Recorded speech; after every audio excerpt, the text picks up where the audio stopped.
واقعہ آپ ذرا اس پر دیکھیے جی، سورہ واقعہ ہے جی، پارہ نمبر 27 ہے، صفحہ نمبر 700 پورا ہے، صفحہ نمبر 700 پورا ہے۔ آپ اس پر غور کیجئے کہ وہاں لفظ ہے نا کہ ہم نے آپ کے لیے پھل بنائے، می برسایا، پھل بنائے۔ اب یہاں وضاحت ہے تھوڑی سی، وہ یہ افرأیتم، شروع میں سب سے اوپر آیت نمبر 63، افرأیتم ما تحرثون، بھلا دیکھو تو کہ جو کچھ تم بوتے ہو، اَأَنْتُمْ تَزْرَعُونَهُ أَمْ نَحْنُ الزَّارِعُونَ، کیا تم اسے اگاتے ہو یا ہم اگاتے ہیں؟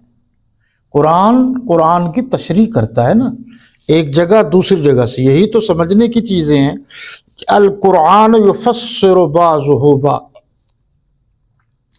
یہ پھل کا بتا رہا ہے، پانی کا آ رہا ہے، لو نشاء لجعلناہ حطاما فظلتم تفکہون، اگر ہم چاہیں تو اسے چورا چورا کر دیں اور تم باتیں بناتے رہو، باتیں بناتے رہ جاؤ۔ یعنی ہماری مرضی ہے کہ جو آپ نے بیج ڈالا ہے اس کو اگائیں یا نہ اگائیں۔ بعض اوقات تمہاری توقع سے زیادہ پھل آتا ہے اور بعض اوقات تمہاری توقع سے بہت کم پھل آتا ہے، اور اللہ چاہتے ہیں کہ چاہیں تو ہم بیج کو چورا چورا کر دیں، کچھ بھی نہ اگے۔ اِنَّا لَمُغْرَمُونَ، پھر تم افسوس کرتے ہوئے کہو کہ ہے ہم تو مفت تاوان میں پھنس گئے، تاوان میں پھنس گئے، یعنی ہمارا تو پانی، ہل چلانا، بیج ڈالنا، یہ ساری محنت ضائع کی ضائع چلے گئی، ہمیں تو اس مرتبہ کچھ بھی نہ ملا۔ بل نحن محرومون، بلکہ ہم ہیں ہی بے نصیب۔ یا اپنے اوپر انسان افسوس کرتا ہے کہ ہمیشہ ہم بد نصیب رہے ہیں کہ ہمیں تو کچھ ہی نہیں ملتا۔ اب قرآن کہہ رہا ہے افرأیت الماء الذی تشربون، بھلا دیکھو تو کہ جو پانی تم پیتے ہو۔ بظاہر لوگ کہتے ہیں کہ جی سائنس نے بڑی ترقی کر لی ہے، ہم تو ترقی کے مخالف نہیں ہیں، لیکن آپ اس بات پر بھی غور کریں کہ بے شک بہت ترقی کی ہے اور پانی سے بجلی نہیں بہت کچھ بنایا جا چکا ہے، لیکن آپ اس بات کا بھی اقرار کریں گے سب کچھ ہونے کے باوجود پانی تو کوئی نہیں بنا سکا نا، اصل بنیاد تو پانی تھی، پانی سے اور چیزیں بنی ہیں، لیکن پانی تو کوئی سائنسدان نہیں بنا سکا۔ تو اللہ فرما رہے ہیں کہ آپ حقیقت کی طرف جائیں، اور وہ حقیقت یہ ہے کہ پانی کا خالق اللہ ہے۔ فرمایا بھلا دیکھو کہ جو پانی تم پیتے ہو، اَأَنْتُمْ أَنزَلْتُمُوهُ مِنَ الْمُزْنِ أَمْ نَحْنُ الْمُنزِلُونَ، کیا تم نے اس کو بادل سے نازل کیا ہے یا ہم نازل کرتے ہیں؟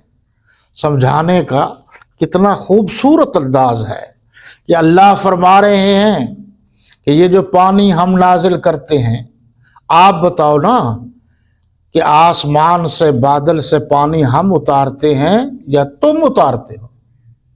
تو سچ یہی ہے کہ اللہ ہی اتارتا ہے، کہ پانی کا خالق بھی اللہ ہے، بادل کا خالق بھی اللہ ہے، اور پانی کا نظام وہ بھی اللہ ہی جانتا ہے، اور پانی کو برساتا بھی اللہ ہے۔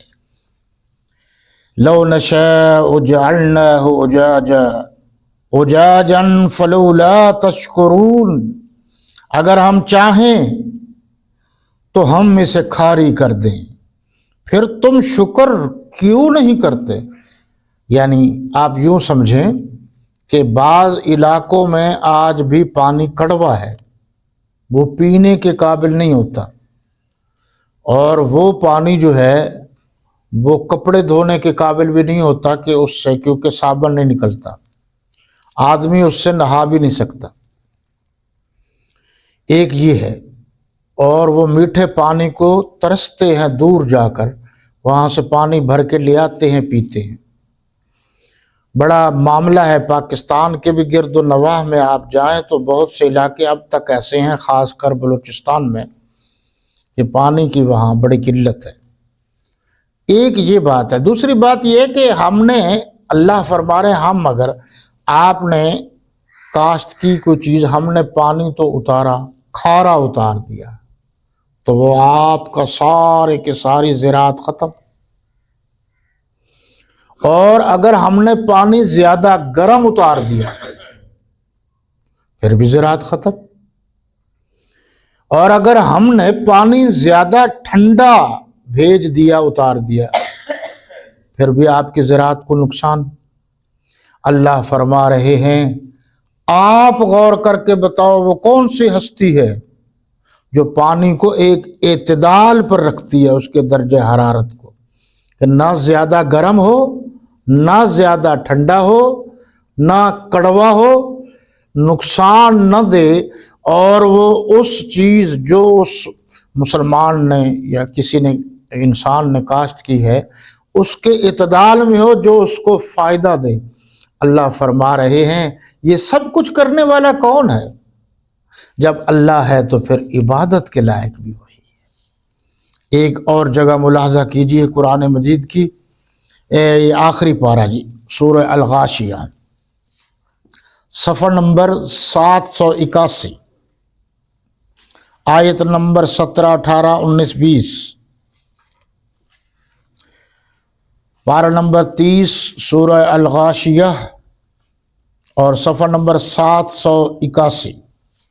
یہاں چار چیزوں کا ذکر کیا ہے قرآن نے، اور اس وقت عرب والے صحرائی لوگ جو تھے وہ چار چیزیں جو ہیں آنکھوں سے دیکھتے رہتے تھے، اس لیے اللہ نے یہ چار چیزیں بیان کی۔ افلا ينظرون الى الابل كيف خلقت، یہ لوگ اونٹوں کی طرف نہیں دیکھتے کہ کیسے عجیب پیدا کیے گئے۔ سائنسدان آج تک حیران ہے، بڑی ترقی کی ہے سائنس نے، اس میں تو کوئی شک نہیں، بہت کچھ بنایا ہے، لیکن آپ یہ بھی دیکھیے نا، کوئی ایسی چیز بھی بنائی ہے کہ وہ صحرا میں بھی چلے، وزن بھی اٹھائے، پہچان بھی کرے، اس کا گوشت بھی کھایا جا سکے۔ لوہے کی تو چیزیں بنی ہیں، لیکن گوشت والی چیزیں تو نہیں بنی۔ آپ دیکھیں کہ اس کا پاؤں کس طرح بنایا ہے، سب کچھ ہے۔ یہ نقل اتار کر تو سائنسدانوں نے کچھ نہ کچھ چیزیں بنا لی ہیں، کچھ نہ کچھ، لیکن مکمل چیز نہیں بنا سکے۔ اللہ نے یہ مثال اس لیے دی ہے کہ سعودیہ میں صحرائی علاقے تھے، ریتلے علاقے تھے، تو سمجھانے کے لیے، بعض اوقات سمجھانے کے لیے بزرگ یا علماء وہ مثال دیتے ہیں جو نظر آتی ہے، اس کو کہتے ہیں ہم بصری مثال، با سواد رے چھوٹی جے، نظر آنے والی، نظری، یہ سمجھانے کے لیے قرآن نے بھی وہی مثال دی، سمجھانے کے لیے کہ تم نے دیکھا ہے اونٹ کو؟ جی دیکھا ہے، تو تم دیکھو، غور بھی تو کرو یہ کیسے پیدا کیا گیا، پھر یہ کتنے دور تک چلتا ہے۔ چونکہ اس نے سفر لمبا کرنا تھا، اس لیے اللہ نے اس کے پاؤں بھی اور ٹانگیں بھی بڑی بڑی کر دی، وہ سفر کھینچتا ہے۔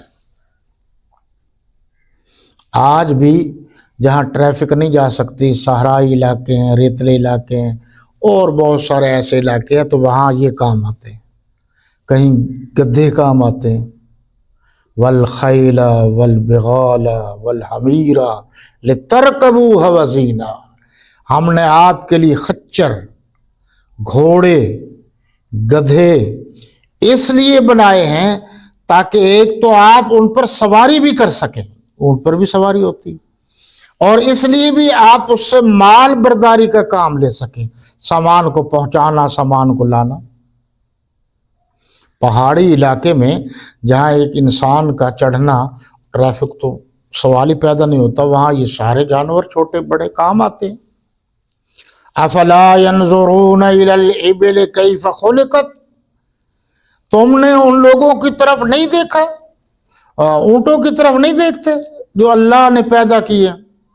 ویسے سچ یہ ہے کہ ایک آدمی غور کرنا شروع کر دے صرف اونٹ پر، تو آپ اس نتیجے پر پہنچیں گے کہ کوئی تو ہے جو اس کا خالق ہے، کوئی تو ہے جو پھولوں کا خالق ہے، کوئی تو ہے جو ستاروں اور کہکشاؤں کا خالق ہے، کوئی تو ہے جو پھل، پھر پھل کی اقسام، میٹھے، نمکین، کھٹے، سب کا خالق۔ نیبو بھی اسی کس نے بنایا اور انار بھی کس نے بنایا۔ اللہ بتانا یہ چاہتے ہیں کہ جب ہر چیز کا خالق میں ہوں تو رکوع اور سجدے اور عبادت کے لائق بھی صرف میں ہوں۔ دوسری مثال